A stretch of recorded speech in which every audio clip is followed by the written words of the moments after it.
Hello, my fellow fossil fighters. I'm Student Bereznicki, and I'm back with another Fossil Fighter Top 10 list. Today's list is another 10 Vivosaur ideas for the Earth Element.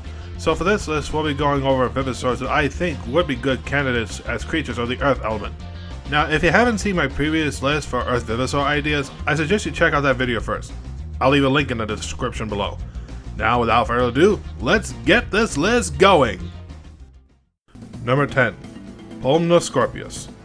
Starting off this list, hailing from the good old Carboniferous era, aka the era of giant insects and arachnids, we have Pulmonoscorpius. A relative of the water-dwelling Brontoscorpio, Pulmonoscorpius, which we will call Scorpel for short, has its traditional tail stinger, so it should definitely have a poison skill, both regular and gold poison, in its arsenal. And sure, inherent to Earth Vivosaurs in general is its weakness to fire Vivosaurs attacks, especially for bug types, just like in Pokemon. That's a given. It could compensate with relatively beefy attack and accuracy support effects, and slightly in the speed department. Number 9. Lycanops. Remember the Gorgonops on my first 5 Vivosaur list? Well, up next on this list is Lycanops, which is basically a smaller Gorgonopsid relative. It would make sense that Lycan be of the Earth element, so as not to be a Gorgonopsid 2.0, as it were. However, it could differ in having higher speed than Gorgon, as well as having a confusion skill, as if one is confused about either species, size differences notwithstanding. Support effects for AZ allies could be more on the offensive, as well as a minor defense and speed boost added to the team.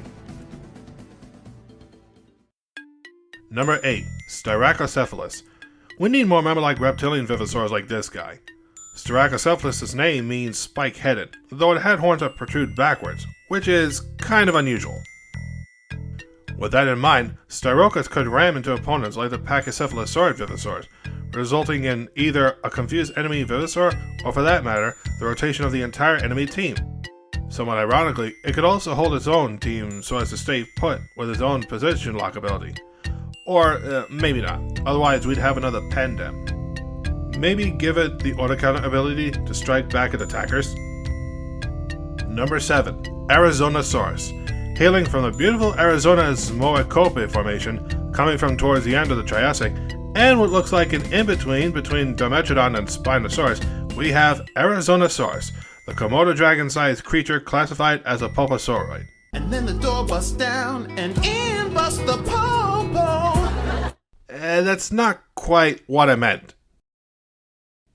Anyway, unlike Dimetro before it, Arizonosaurus stood erect on its hind legs in a similar manner to Spinosaurus, to some extent. However, like both of those two, this carnivore had a sail on its back, so it's likely no secret that it could, at least theoretically, regulate its body temperature. Now, given its namesake place in the USA, as well as Arizona being known for its petrified forests, Arizon would definitely fit as an Earth Element Vivosaur, using said petrified forest coming out of the ground as a way of attacking the enemy. I imagine, comically for example, something similar to comedian Patton Oswalt's description of that time an ill-tempered magician basically ruined his comedic duct over...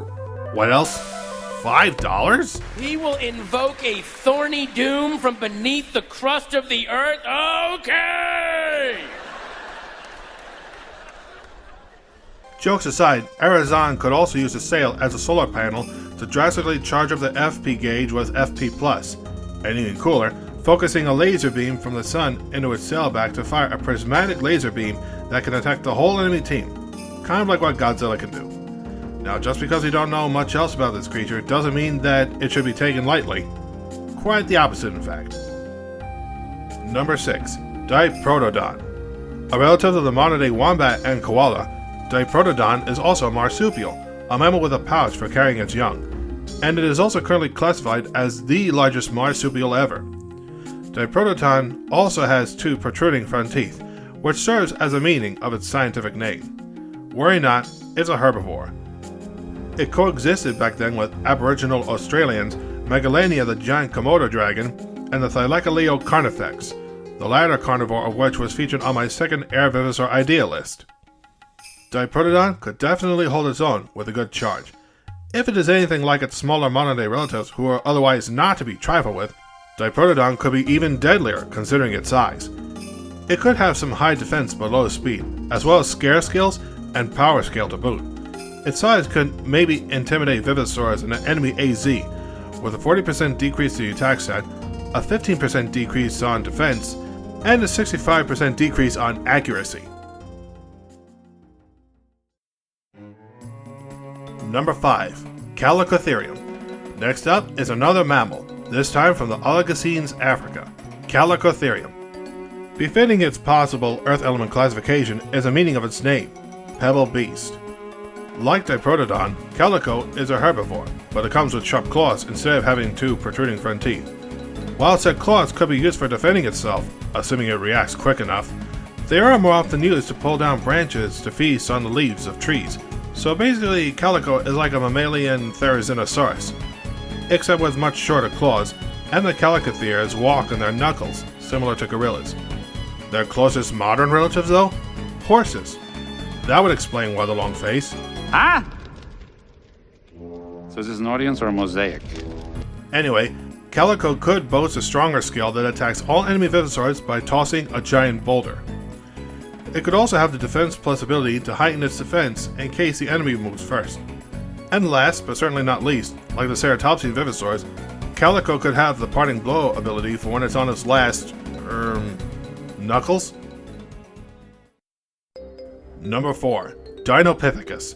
Sure, Gigantopithecus is similar, but that guy was on my first Fire Vivosaur idea list. For the Earth element, we're talking about Dinopithecus. I imagine D. Pithecus would have a stronger moveset, but maybe without the seemingly overpowered effects of G. Pithecus on said video.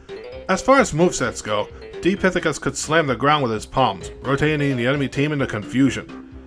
He could also have some hand claps and punches to enrage the opponent. He could power up the attack and accuracy stats of AZ allies by 30%, but lowering the defense and speed stats by 15%. The idea is to give him some balance, greater power while lacking some effects beyond the ones mentioned here. If one's not careful though, Dinopithecus will get it on like Donkey Kong, much to the opponent's surprise.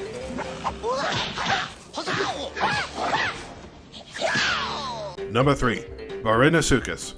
While it is debatable as to if it was the largest terrestrial carnivore during the Cenozoic, the age of prehistoric mammals, it can hardly be denied that Bereznicki is the largest terrestrial reptilian carnivore during said time period.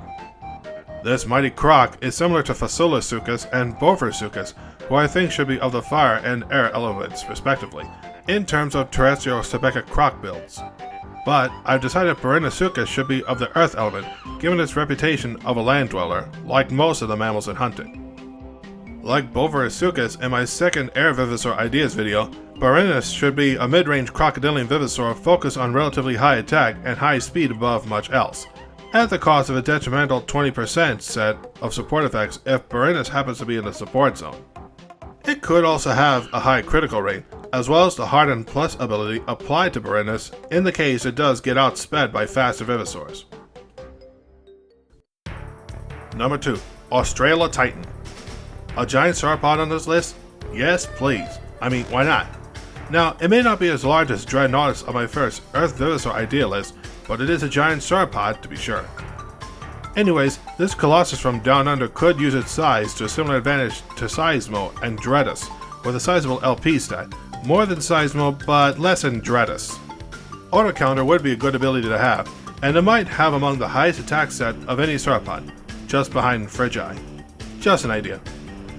And instead of boulders, maybe Austrus could call down meteors to attack the enemy team at random. It could be offset by low speed, probably at a base value of 7. But with likely solid stats, why would it need high speed? Unless we're dealing with U-Raptor. Now, before we get to my top pick of Earth Element Vivosaurs, here are some honorable mentions.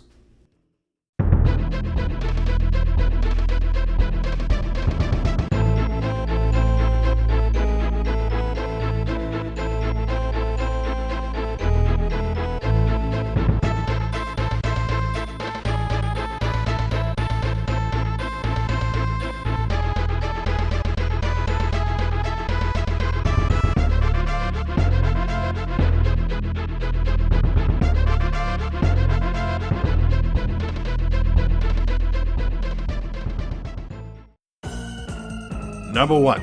Argentavis, also known as the Giant Teratorn. While it is pretty close to being the largest flying bird ever, It is also known as among the heaviest, if not being the heaviest, flying bird ever.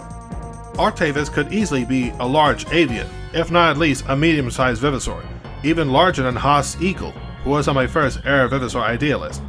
Not to mention the elemental advantage in the first 2 Fossil Fighters games, where the Earth element impeded air attacks. Now, Artavis' moveset could involve a stronger move that drops a giant boulder on the enemy team, hitting each enemy once. Granted, that's not very original, but it works. It could also have a skill that depletes its HP for heavy damage, similar to some Pterosaurian Vivosaurs such as Gira and Jara. Its long-range status means it's good against farther enemy Vivosaurs like the Sauropod Vivosaurs. And show of hands in the comments, what should we call this Giga Bird if it ever shows up in Fossil Fighters? Artavis or Teratorn? Whatever your answer, be sure to thumbs up a comment of the answer you want. Now, for secret number 11, we have Mesothele. Imagine a spider the size of a human head. If it were still around today, this Gigarantula would be hunting cats. Well everyone, that's my second list for Earth Element Vivosaur ideas.